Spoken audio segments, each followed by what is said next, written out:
Saudi আরবে পবিত্র শাওয়াল মাসের চাঁদ দেখা গেছে। দেশটি সহ মধ্যপ্রাচ্যে পবিত্র ঈদ উল ফিতর উদযাপিত হবে কাল। এ বিষয়ে বিস্তারিত জানাতে সরাসরি যোগ দিচ্ছেন সহকর্মী আরিফুর রহমান।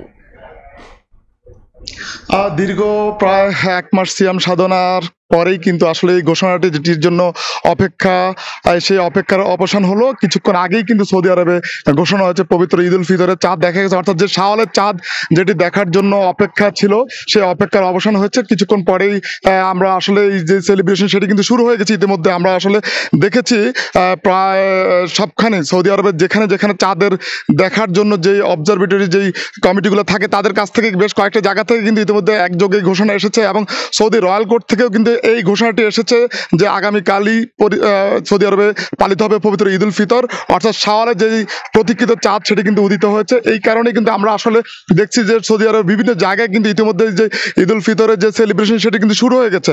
আমরা আসলে দেখি প্রতি বছর যেই ঈদের আগে কিন্তু বেশ আনন্দঘন একটি পরিবেশ থাকে, অর্থাৎ দীর্ঘ যে 30 দিনে যেই সিয়াম সাধনা সেটি এই বছর কিন্তু একই ধরনের জল্পনা ছিল যে হয়তো আরো একটি রোজা বাড়তে হবে, কিন্তু সেটি হয়নি। অর্থাৎ এই বছরের রোজা ঠিক 29টি পালিত হওয়ার পরেই কিন্তু অর্থাৎ আগামীকাল পবিত্র ঈদ উল ফিতর উদযাপন হবে সৌদি আরবে।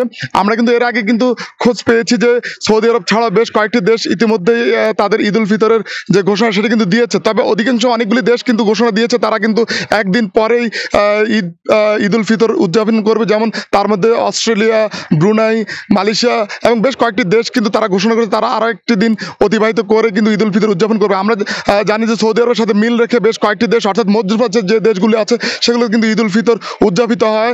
সেক্ষেত্রে বলা চলে কিন্তু সৌদি আরবের যে ঈদ উল ফিতরে যেহেতু চাঁদ দেখা গেছে, পাশাপাশি যেই পার্শ্ববর্তী দেশগুলো সেগুলো থেকে কিন্তু আমরা খোঁজ নিচ্ছি এবং ঈদ উল ফিতরের যে ঘোষণা সেটা কিন্তু আসছে।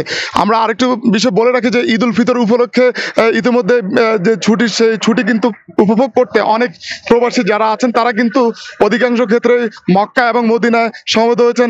ঈদের নামাজ কিন্তু মদিনার মসজিদে নববীতে আদায় করার জন্য প্রায় অসংখ্য প্রবাসী আছে যারা কিন্তু মদিনায় উপস্থিত হয়েছেন। আমরা আরো দেখি যে আসলে এই ঈদ উল ফিতরকে উপলক্ষ করেই কিন্তু বিভিন্ন রকমের উৎসবের আমেজ তৈরি হয়। তো সব মিলে বলা চলে যে ঈদ উল ফিতর যে চাঁদ সেটি কিন্তু উদিত হওয়ার ফলে যে আনন্দের যে বার্তা সেটি কিন্তু এখন সবার মাঝে কিন্তু চলছে। তো এই ছিল পবিত্র ঈদ উল ফিতরের যে শাওয়ালের চাঁদ, সেই চাঁদ নিয়ে আমার কাছে সব শেষ। সরাসরি যুক্ত ছিলাম সৌদি আরবে।